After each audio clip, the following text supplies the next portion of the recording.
ಇವತ್ತು ನಾನು ನಿಮ್ಮ ಜೊತೆ ರಾಜಕೀಯ ಮಾತಾಡಲ್ಲ, ಧರ್ಮದ್ವೇಷದ ಘಟನೆಗಳ ಬಗ್ಗೆ ವಿಶ್ಲೇಷಣೆ ನಡೆಸಲ್ಲ. ಬಿ ಜೆ ಪಿ ಏನು ಮಾಡ್ತು, ಕಾಂಗ್ರೆಸ್ ಏನು ಮಾಡ್ತು, ಭ್ರಷ್ಟರಲ್ಲಿ ಪರಮ ಭ್ರಷ್ಟರು ಯಾರು ಎಂದೆಲ್ಲ ಒಳಹೊಕ್ಕು ನಿಮ್ಮ ಜೊತೆ ಮಾಹಿತಿ ಹಂಚಿಕೊಳ್ಳಲ್ಲ. ಒಂದು ಭಿನ್ನವಾದ ಮತ್ತು ಚೇತೋಹಾರಿಯಾದ ಘಟನೆಯತ್ತ ನಿಮ್ಮ ಗಮನ ಸೆಳೆಯೋದಷ್ಟೇ ನನ್ನ ಉದ್ದೇಶ. ಅದನ್ನು ಹೇಳೋದಕ್ಕಿಂತ ಮೊದಲು ಒಂದು ವಿನಂತಿ. ಸನ್ಮಾರ್ಗ ನ್ಯೂಸ್ ಚಾನಲನ್ನು ನೀವು ಈವರೆಗೂ ಸಬ್ಸ್ಕ್ರೈಬ್ ಮಾಡಿಲ್ಲದೇ ಇದ್ದರೆ ದಯವಿಟ್ಟು ಈಗಲೇ ಸಬ್ಸ್ಕ್ರೈಬ್ ಮಾಡಿ. ಸನ್ಮಾರ್ಗ ನ್ಯೂಸ್ ಚಾನೆಲ್ನ ಎಲ್ಲ ಕಾರ್ಯಕ್ರಮಗಳನ್ನು ನೀವು ವೀಕ್ಷಿಸಿ ನಿಮ್ಮವರೊಂದಿಗೂ ಹಂಚಿಕೊಳ್ಳಿ. ಅವರಲ್ಲೂ ಸಬ್ಸ್ಕ್ರೈಬ್ ಮಾಡುವಂತೆ ಹೇಳಿ. ಸುದ್ದಿಗಳ ಸಂತೆಯಿಂದ ಸತ್ಯ ಸುದ್ದಿಯನ್ನು ಹೆಕ್ಕಿ ನಿಮಗೆ ಕೊಡೋದಕ್ಕೆ ನಿಮ್ಮ ಈ ಬೆಂಬಲ ನಮಗೆ ಬಹಳ ಅಗತ್ಯ. ವೀಕ್ಷಕರೇ, ಇದು ಎಡಿಟರ್ ಸ್ಪೀಕ್.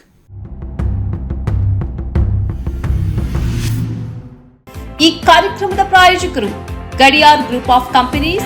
ಇದು ನಡೆದಿರೋದು ನಮ್ಮ ರಾಜ್ಯದಲ್ಲ, ಕೇರಳದಲ್ಲಿ. 2007ರಲ್ಲಿ ಕತಾರ್ಗೆ ತೆರಳಿದ್ದ ಹುಸೇನ್ ಎಂಬವರು ಕಳೆದ ಡಿಸೆಂಬರ್ನಲ್ಲಿ ತಣ್ಣೂರು ಕೇರಳಕ್ಕೆ ಮರಳ್ತಾರೆ. ಅವರಿಗೆ ಒಂದು ಸುದ್ದಿ ಸಿಗುತ್ತೆ. ತಾನು ಕಲಿತ KB ಮೆನನ್ ಮೆಮೋರಿಯಲ್ ಸ್ಕೂಲಲ್ಲಿ ಒಂದು ಕಾರ್ಯಕ್ರಮ ಇದೆ, ಹಳೆ ವಿದ್ಯಾರ್ಥಿಗಳ ಒಕ್ಕೂಟದಿಂದ ಈ ಕಾರ್ಯಕ್ರಮ ನಡೆಯುತ್ತೆ ಎಂಬ ಸುದ್ದಿ ಅವರಿಗೆ ಸಿಗುತ್ತೆ. ಅವರು ತಾನು ಕಲಿತ ಆ ಶಾಲೆಗೆ ಹೋಗ್ತಾರೆ. 1980ರಲ್ಲಿ ತನ್ನ ಜೊತೆ SSLCಯಲ್ಲಿ ಕಲಿತ ಸಹಪಾಠಿಗಳು ಅಲ್ಲಿ ಅವರಿಗೆ ಸಿಗ್ತಾರೆ. ಅವರ ಜೊತೆ ಮಾತುಕತೆಗಳಾಗತ್ತೆ, ಭಾವನೆಗಳ ವಿನಿಮಯವಾಗತ್ತೆ. ಹೇಗಿದ್ದೀರಿ, ಎಲ್ಲಿದ್ದೀರಿ, ಏನು ಕೆಲಸ ಮಾಡಿದ್ದೀರಿ, ಏನು ಮಾಡ್ತಾ ಇದ್ದೀರಿ, ಈಗ ಜೀವನ ಹೇಗಿದೆ ಎಂಬೆಲ್ಲ ಮಾತುಕತೆಗಳಾಗತ್ತೆ. ಈ ನಡುವೆ ಹುಸೇನ್ ತನ್ನ ಸಹಪಾಠಿಗಳಿಗೆ ಒಂದು ಆಫರ್ ನೀಡ್ತಾರೆ. ನೀವೆಲ್ಲ ಕತಾರ್ಗೆ ಬರಬೇಕು, ನೀವಲ್ಲಿಗೆ ಬಂದರೆ ನಿಮಗೆ ಉಳಕೊಳ್ಳುವ ವ್ಯವಸ್ಥೆ ನಾನು ಮಾಡ್ತೇನೆ, ಆಹಾರದ ವ್ಯವಸ್ಥೆ, ಪ್ರಯಾಣದ ವ್ಯವಸ್ಥೆ ಎಲ್ಲವನ್ನು ನಾನೇ ಮಾಡ್ತೇನೆ ಅನ್ನುವ ಆಫರನ್ನು ಅವರು ನೀಡ್ತಾರೆ. ಈ ಕಾರ್ಯಕ್ರಮದಲ್ಲಿ ಭಾಗಿಯಾದವರಲ್ಲಿ 60 ವರ್ಷ ಮೇಲ್ಪಟ್ಟವರು, ನಿವೃತ್ತ ಜೀವನವನ್ನು ನಡೆಸ್ತಾ ಇರೋರು ಸಾಕಷ್ಟು ಮಂದಿ ಇದ್ದರು. ಇವರ ಈ ಆಫರ್ಗೆ 12 ಮಂದಿ ಸಹಪಾಠಿಗಳು ಎಸ್ ಅಂದರು. 1 ವಾರದ ಕತಾರ್ ಪ್ರಯಾಣ ಫಿಕ್ಸ್ ಆಯಿತು. ಹೀಗೆ 12 ಮಂದಿ ತಯಾರಾದರು.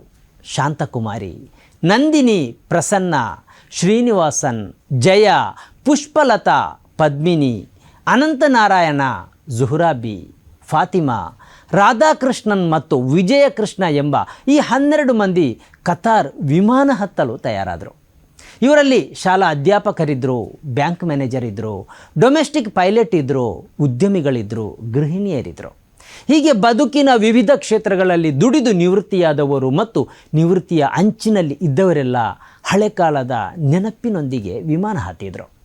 ಅಂದಹಾಗೆ ಈ ಹುಸೇನ್ ಅಂತಿಂಥವರಲ್ಲ, ಭಾರತೀಯ ವೈಮಾನಿಕ ದಳದಲ್ಲಿ ದುಡಿದು ನಿವೃತ್ತಿಯಾದವರು. ಆ ಬಳಿಕ ಅವರು 2007ರಲ್ಲಿ ಕತಾರ್ಗೆ ಪ್ರಯಾಣಿಸಿದರು. ಅಲ್ಲೊಂದು ಉದ್ಯೋಗವನ್ನು ಗಿಟ್ಟಿಸಿದರು. ಆ ಬಳಿಕ ಸ್ವಂತ ಉದ್ದಿಮೆಯನ್ನು ಸ್ಥಾಪಿಸಿದರು.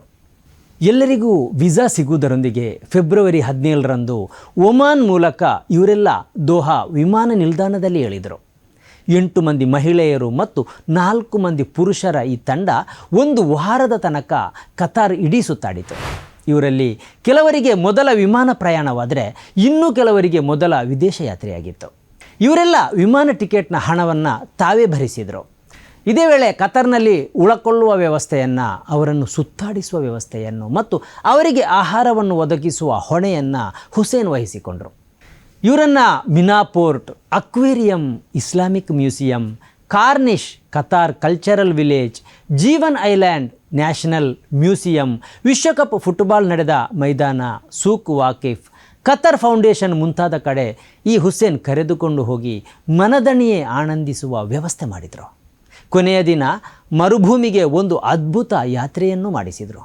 ಅಂದಹಾಗೆ ಫೇಸ್ಬುಕ್ಕು, ಟ್ವಿಟ್ಟರು, ವಾಟ್ಸಪ್ನಲ್ಲಿ ಎಲ್ಲಿ ನೋಡಿದರೂ ಹಿಂದೂ ಹಾಗೆ, ಮುಸ್ಲಿಂ ಹೀಗೆ, ಆತ ಹಾಗೆ ಮಾಡಿದ, ಆತ ಹೀಗೆ ಮಾಡಿದ, ಅವರನ್ನು ಹಾಗೆ ಮಾಡಬೇಕು, ಇವರಿಗೆ ಹೀಗೆ ಮಾಡಬೇಕು, ಇವರು ಸಂಚುಕೋರರು, ಹೆಚ್ಚು ಮಕ್ಕಳನ್ನು ಹುಟ್ಟಿಸೋರು, ನಮ್ಮ ಭೂಮಿ ವಶಪಡಿಸುವವರು, ಜಿಹಾದಿಗಳು, ಪಾಕಿಸ್ತಾನಕ್ಕೆ ಹೋಗಬೇಕಾದವರು, ಉಗುಳುವವರು ಮುಂತಾದ ಸುದ್ದಿಗಳೇ ಬೆಳಗ್ಗೆ ಎದ್ದಲ್ಲಿಂದ ರಾತ್ರಿ ಮಲಗುವವರೆಗೆ ನಮ್ಮನ್ನು ಮುಖಾಮುಖಿ ಆಗ್ತಾ ಇರುವಾಗ ಈ ಹುಸೇನ್ ಮತ್ತು ಅವರ ಈ 12 ಮಂದಿ ಸಹಪಾಠಿಗಳು ನೀಡುವ ಸಂದೇಶ ಎಷ್ಟು ಚೇತೋಹಾರಿ ಅನಿಸ್ತು.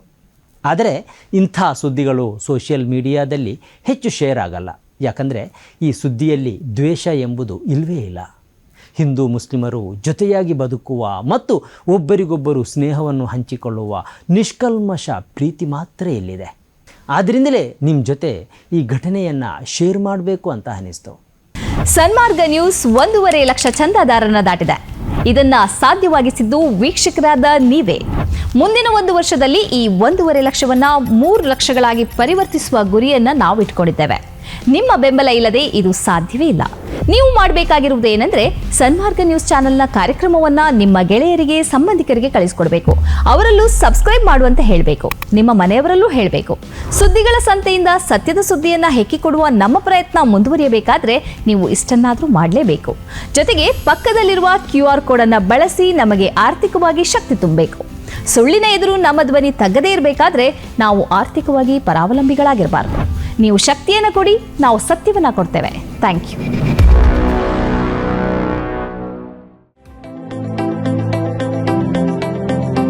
Gadiar Group of Companies, synonymous with excellence and innovation, stands as your dynamic partner for progress. Gadiar Group ensures safety as guardians in firefighting and builds vibrant communities in real estate. Building tomorrow, today.